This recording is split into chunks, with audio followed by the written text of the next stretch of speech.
Howdy ho, everybody. Welcome to the NASCAR show. This is race 15 from the track formerly known as the Gateway Speedway.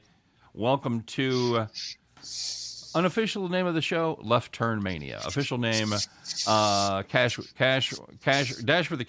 So, I thought it was Draft for Cash. is it Draft for Cash?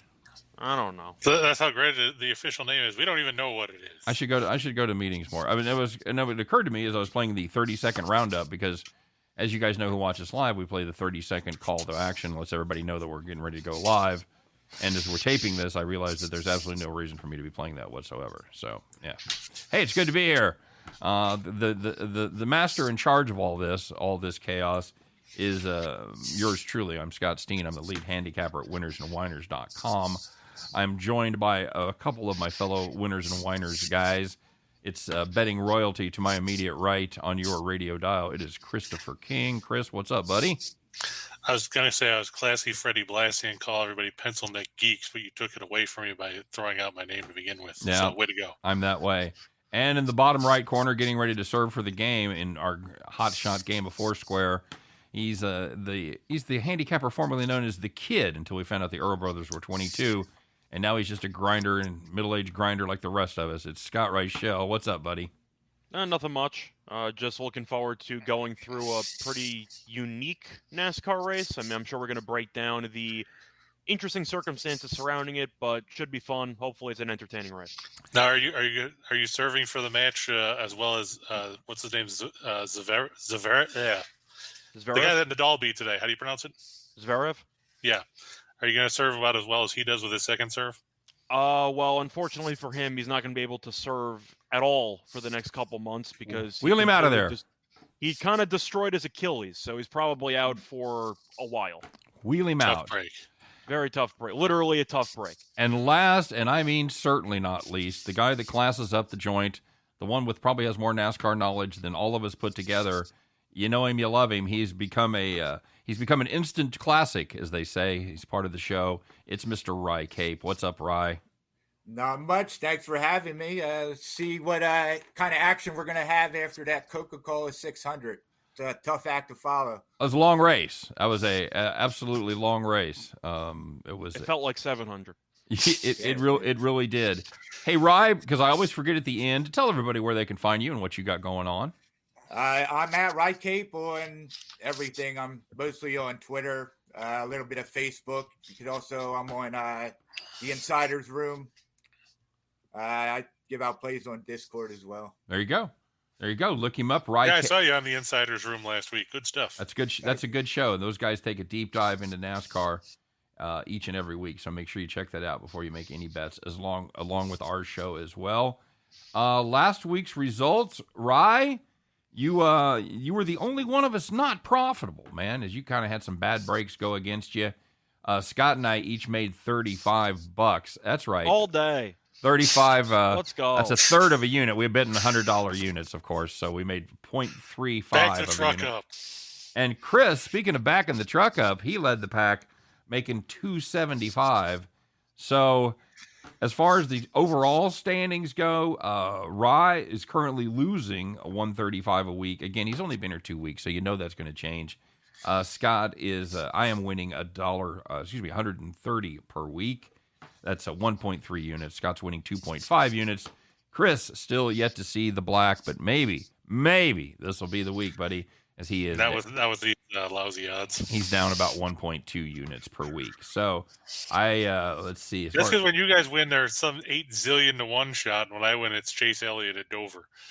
Listen, man, we don't make the rules. We just play the game. I actually literally made the rules, but yeah, well, no, you didn't have to say that. I was trying to set it up. I was going to point it out anyway. Sabotage my point. All right, very good.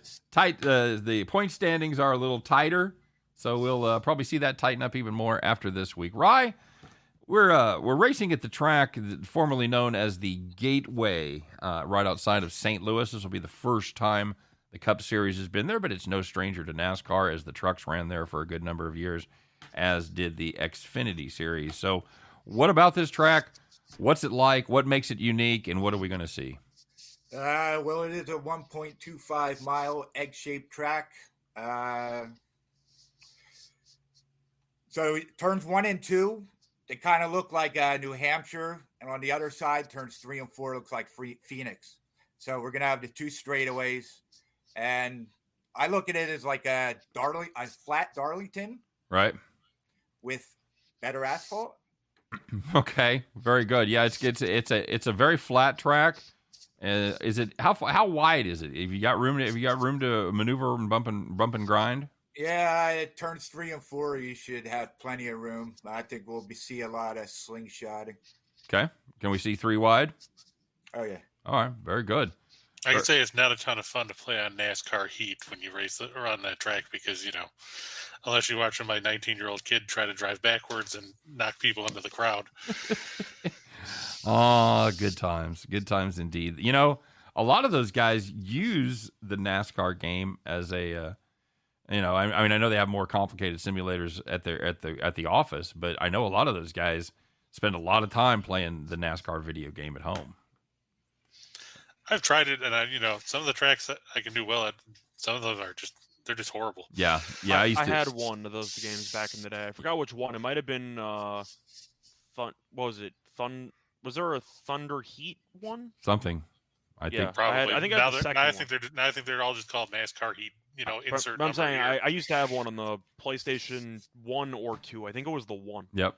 I played one with my kid when he was in high school. Right, you a video game guy? You do a little simulate racing games? I used to be. Not too much anymore. I do like Forza Horizon now. On Xbox. Yeah, Forza's good. All right. Very good. All right. Well, guys, we recapped last week, talked a little bit about the track. Let's get rolling. A quick reminder of the point system. It's basically reverse of where you finish. So if you have 36 drivers, first place will get you 36 points, 36th place will get you 1 point, and so on and so forth. There's a little bonus multiplier, extra points for first through fifth, and or bonus points, and then there's a multiplier depending on where your guy places, depending on where you picked him, whether it was a top pick, a mid-range pick, or a long shot, and that's exactly what we do. Each of us will do 3 picks plus a matchup. We'll take a favorite. We usually try to group them in around 8 in each group. It'll change. The odds will change from week to week. Try to keep around 8, 7 in each group, and that's exactly what we have here. First group, we have 8 possibilities. We have 7 choices for a mid-range pick, and everybody else in the field is wide open for the long shot pick. So, with that being said, last week's winner was the one and only. You know him, you love him. It's Chris King. Chris, you have the opportunity to choose who will go first. We do keep it in the same order as we always do, otherwise chaos. But you have the choice to pass or play. Since I know who you're picking, I'll let you go first. That way, if Reichel copies you, you can say that he jumped on the bandwagon. Oh, I think I'm going solo here, in my opinion. You think so? Yeah, I think I am. Okay. Well, I'll kick it off then. I'm going to take one of those guys that are down towards the end of the pack as far as the top level choices, and I'm going to take Ross Chastain. Nope, I got him. See, told you. Ross Chastain. Right before our show earlier. Having a surprisingly good season. He's been very good to Scott Reichel, and he's been good at this track, picking up a win later than anybody else in the field, by the way, winning the truck race there in 2019. Give me that flat track experience on Ross Chastain at plus 1,000. Well, he said he's having a pretty good year. He's number 1 in the NASCAR standings. That's what I'm saying. He's kind of having the best year of anybody right now. Well, that doesn't mean jack squat. Just saying as of right now. All right. So, Scott, you have Chastain as well? Yep. I couldn't really resist. I saw him at 10-1 on FanDuel. He's led at least 1 lap in 5 of the last 6 races. Even the last race, he was in second in overtime, and then he crashed and ended up, I believe, in 15th. Right. But he seems to always find his way into the top 5 or top 10 at some point during the race. And since this is a new track, or at least it's a track that a lot of people don't have much experience with, I'll go with the guy who seems to always find himself towards the front no matter what track they're actually on. Solid. Chris, what do you got? Sadly, I have to go with Kyle Busch. He raced here 3 times in the Xfinity Series, finished 5th, 8th, and then won in 2009. Plus, he's been around the truck series because I believe it was at Bell or something that drove under his wing on the truck series before and Bell's won here. So I'm going to lean towards Busch and watch him finish 35th because that's what happens whenever I pick him. I think the thing is tire or engine failure. I'll let you pick. I'm just gonna go with a complete crash where Keselowski or somebody will kill him. Okay. I think the thing that separates you from most handicappers, Chris, is your extreme optimism. How you always believe you have a shot and you're going to cash that ticket no matter what. What's the odds on Kyle Busch? 6? He's at plus 900 on 900. DraftKings. All right, very good. Rye, that brings it back to you, my friend. Who you got here? I am going with Ryan Blaney.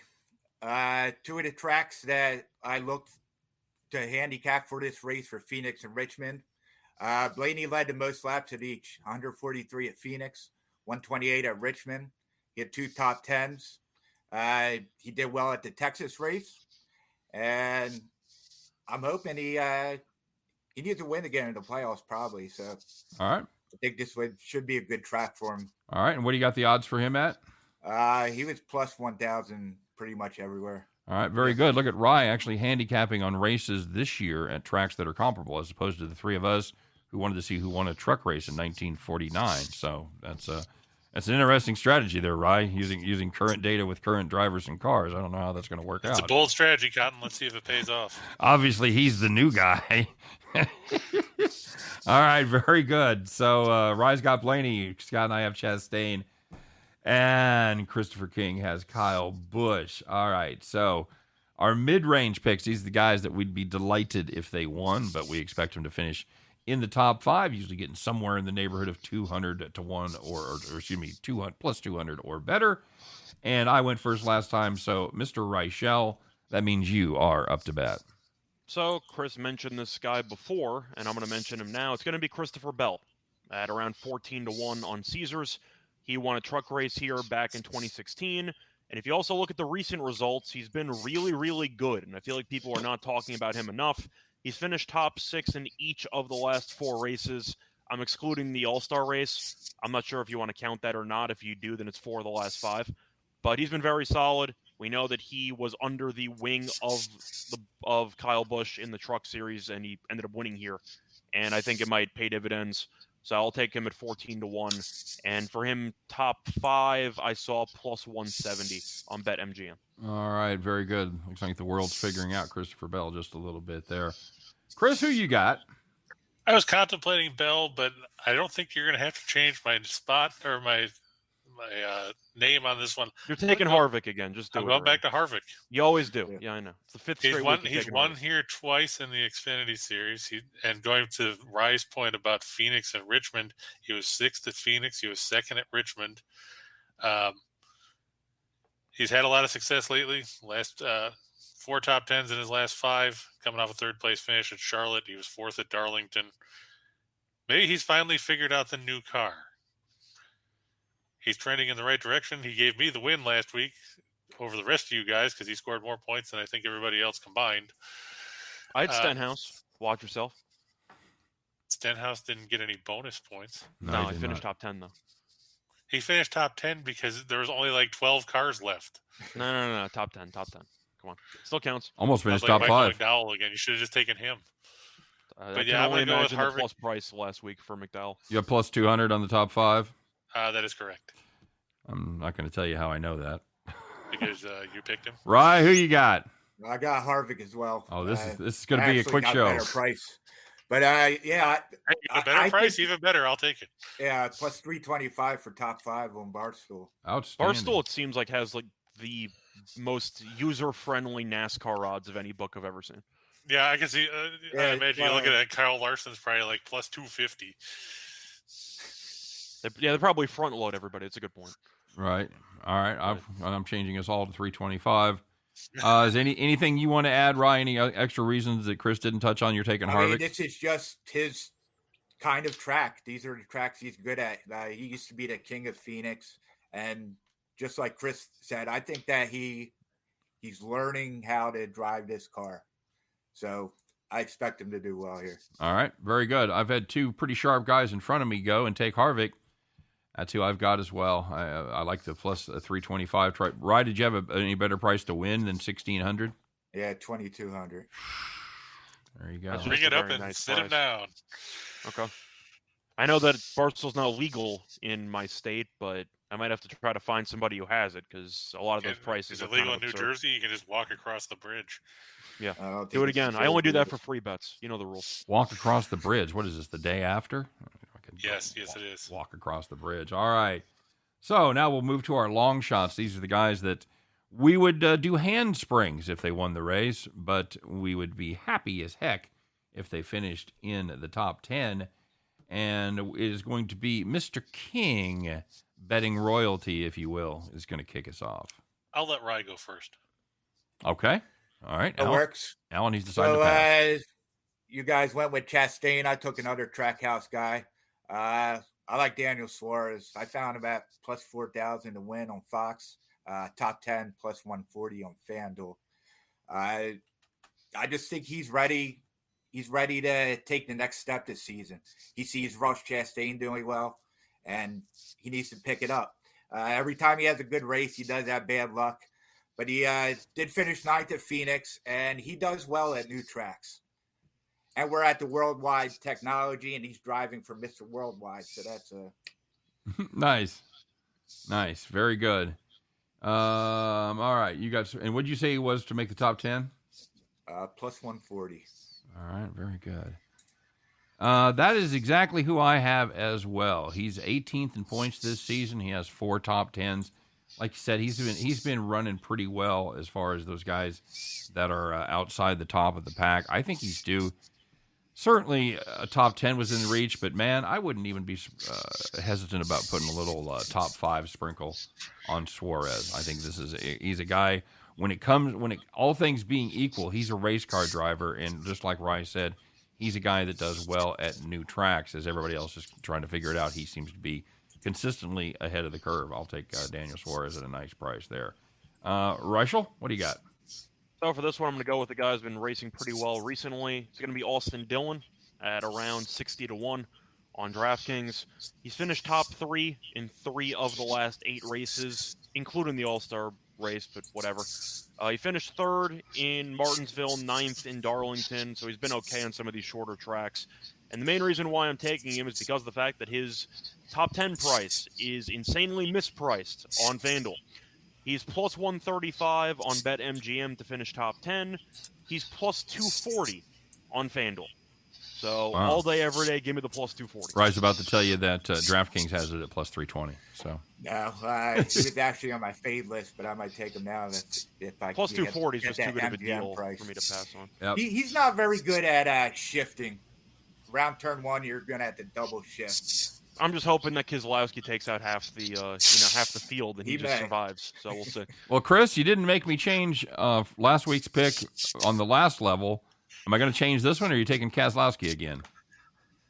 I'm actually going to take Keselowski again. I was thinking about Austin Dillon, but after Reichel took him, I stick with my mentality of trying to take different guys than what everybody else takes. I almost took Bubba Wallace, but I decided not to. I looked at him too, and then I looked at how bad his numbers were. Yeah, that's why I decided to pass. But I said no. I'm going to punt. What did we say? What did we say? Brad K was 6,000 or 66? He's at 6,000 on DraftKings. Okay. Let me see what I could find. And what do you got him for top 10, boys? I don't know. Do you actually see top 10 on DraftKings? No, I'm not seeing it. No, I thought I was insane, Chris. I didn't see it either. I see plus 180 on BetMGM. Okay. Rye, 180 is the number to beat. You beat it? Yeah, please tell me he's like plus 7,000 at Barstool. I see 66 to 1 on BetMGM, by the way. At a 66, okay. Yeah. All right, very good. 66 to 1 and plus 180 unless we hear differently. So, all right, very good. That brings us to our matchups. Rye, you are up, my friend. Who's matching up well at this racetrack? But I found plus 290, by the way, for Keselowski on FanDuel for top 10. Plus 290? Yeah, I found plus 290. Seems like FanDuel's really, falling asleep on these top 10 markets. Seems like a lot of these guys are using baseball handicappers to. That's 472. Yeah. FanDuel is also the only book that leaves their lines up while practice and qualifying is happening. Oh, wow. That's. That would have come in handy earlier in the year when we were wondering why the hell the lines all disappeared. Yeah, I know practice is going to determine a lot, or at least give people kind of a window into. And I saw some stats last week about the guys that were actually running good times in practice. It tended to carry over with the new cars. Rye, have you seen that same stuff as lap well? averages usually correlate. Practice lap averages usually correlate to the race. I look for lines that I think are going to change to the negative, like a Christopher Bell. I think he's going to have worse lines, so I'll take him early. After qualifying, that you just lose the best price. Do you think the setup of the practice car more resembles the setup of the actual race than the qualifying does? Yes, I do. Okay. Practice is where you want to make sure that your car is set up for your driver. That's a great tip. And, we goof around a lot on this show and have a lot of fun, but every once in a while we throw out a nugget that's very valuable information for you folks at home. And I think that's a piece of it right there. If you're a novice NASCAR bettor, as I think three of us are, then always keep an eye on the practice times versus the qualifying times. Because we talked about this a lot, right? Some of those guys, especially at the big races, they set up just to qualify well because that's going to be their claim to fame. They know they have no real shot to win the race. So if they can get some points for qualifying well and things like that, I think that a lot of times they go in that direction. Am I crazy? A lot of certain teams always qualify well, like Kendrick. Right. Make it a priority more than other teams. It almost like it's not a direct correlation, but it's almost like how some NFL coaches treat preseason versus others. Right. Harbaugh and Andy Reid, for example, two very different philosophies on preseason. So, Rye, a lot of fun matchups this weekend. Who you got? So I took Briscoe over Reddick. I found a plus 110 on DraftKings. Big thing was Briscoe won Phoenix. But then I start looking into it, and I see that at Phoenix and Richmond this season, Briscoe had the better average finish, the better driving rating. He led more laps, and he had more fast laps than Reddick. Okay.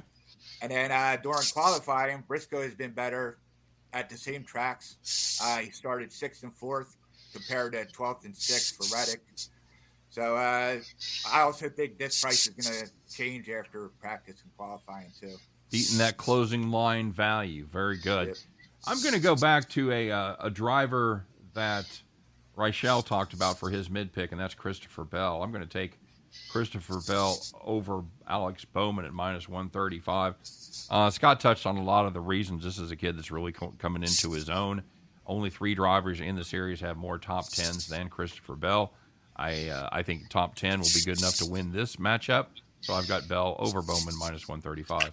He's at minus 120 on DraftKings. Oh, sure he is. All right. I got it. All right. Yeah, just so you can save 15 cents. I'll take it. Every little bit, man. Every little bit. This is the difference between profitable and breaking even sometimes, man. All right. You've heard my terrific pick. It's going to be Senor Reichel. So for this one, I'm going to go head-to-head against Rye. I'm going with Chastain over Blaney at minus 110 on Fox Bet. Blaney, I'm aware, has had some success on similar tracks, but it seems like he always fades in the middle of stage 3, and I really am just not sure if he's going to be able to keep it together for the entirety of the race. Him and his pit crew have had issues with the car pretty much all the time, but Blaney has finished 11th or worse in each of the last 5 races, excluding the All-Star race, which he won. And Chastain, of course, has been a steady member of the top 10 in most of these races. I don't mind maybe taking a play on Blaney in stage 1, maybe stage 2, but it seems like his car is always fading down the stretch. I don't really trust him in that capacity, and as long as Chastain keeps his car relatively clean, I think he should finish top 10, top 5, and that should be good enough to win. I'll take minus 110. Okay, thank you. All right, Chris, bring it on home for the week, buddy. I'm actually going to go with Chastain as well, but I'm going in a different matchup. I'm going to take Chastain over Chase Elliott at minus 110. Like Ryan was talking about earlier about Phoenix and Richmond and everything. Chastain ran well both those tracks. He finished second, and he struggled a bit at Richmond. He was 19th, but Elliott. We just want to talk about Richmond, We just want to talk about it. Yeah, and Elliott, he was only 14th at Richmond.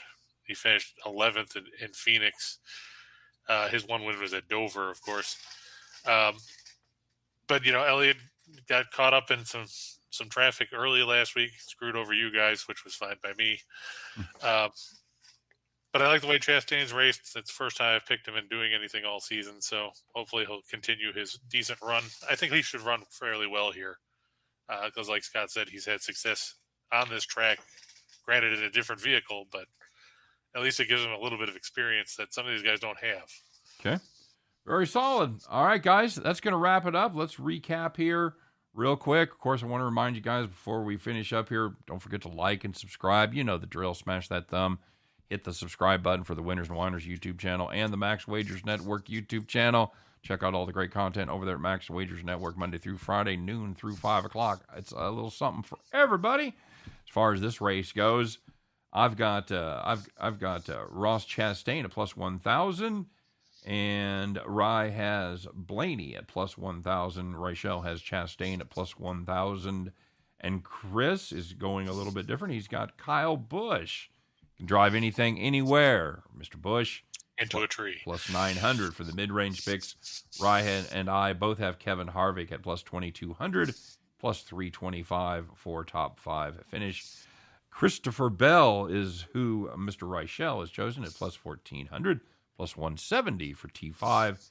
And Kevin Harvick is also going to be backed by a Chris King.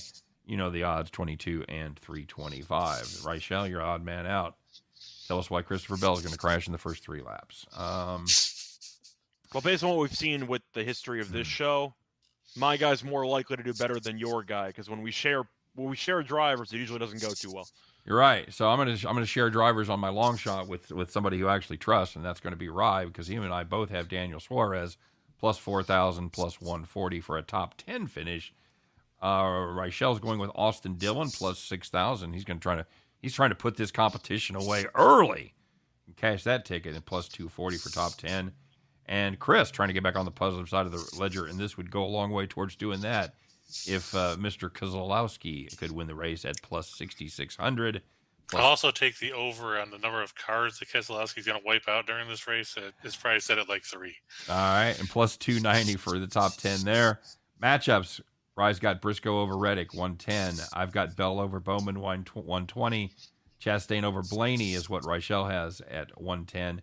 And Chris also backing Chastain only over Elliott at 110. All those prices are minus. So, it's going to do it for the show. Any final thoughts, boys? Yeah, I do. I have Chastain as top Chevy, and I also have Bell as top Toyota. I feel better about myself. Okay. Hopefully that works out. All right. Very good. I think Bell's due for progression. I just want him to win. It seems like he's on the cusp, but he just can't get over that final hurdle. Yep, I've backed him so many weeks, and he's given me hope that we're going to cash a big ticket, and he just can't quite get there. Oh wait, no resin on the track. No resin on the track. No resin. All right. I prefer rosin. We go back to our road course next week. Yeah. What's next week? Sonoma. Going back to California. Beautiful. All right. Well, guys. And then there's an off week. Look at that. Wait, they have an off week like 3 weeks after the All-Star race? Yeah. Yeah, there's Father's Day weekend. There's no sure. race. I thought they usually race at Michigan on Father's Day. No, it says Sonoma and then Nashville on the 26th. Oh, that's where I hate that Michigan track. That's just such a boring track. Yeah, it looks like they moved Michigan to August. Good. Okay. Yeah, right behind boring. I'll remember to take Truex in Michigan because he tends to do well in. Is Nashville another first-time track, right? Have they run at Nashville before? They did it last year. They run last year. Okay. All right. Well, we'll be looking forward to that. Kyle So, Larson won, so this is kind of the stretch, boys, where you got one brand new track, one fairly new track, and a road race, and an off week. So, enjoy the next month, kids. Yeah, because they'll enjoy it if we make money. No, fair enough. That's absolutely right. Hey, I want to thank everybody for. Don't forget, Scott. There's also another road race after that because you got the Road America course in New York. No, Elkhart Lake. What? Elkhart Lake, Indiana, and Wisconsin. Oh my God! They ran there last year. It was the first time since 1956. I forgot about that. I absolutely forgot about that. Yeah, that's 4th of July weekend. They still run Watkins. They still run Watkins Glen. Yeah, that's late August. Okay. All right. There you go. Right before they go back to Daytona. Man, you go from Watkins Glen to Daytona. and then the Darlington. There's a transition right there. All right, guys, that's it for the show for this week. I appreciate everybody stopping by. I wanted to thank Chris King, Scott Reichel, Rye Cape. You can find us all at our Twitter handles there, and Betting Royalty, Reichel Radio, at Rye Cape, and at Steamroller. Appreciate it as always. You guys, wish you nothing but the best of luck. Have a great weekend before the race. Hope you're just counting your money and then top it off with a nice profit from the. I forgot to plug the name of the race. Enjoy Illinois 300. You know what I enjoy about Illinois? Getting the hell out of it. Yeah, I'm either further along my way to the East Coast or I'm headed back home. So, but enjoy Illinois for this race. You guys have a great week. Thanks for stopping by. Check us out as we do this every single week.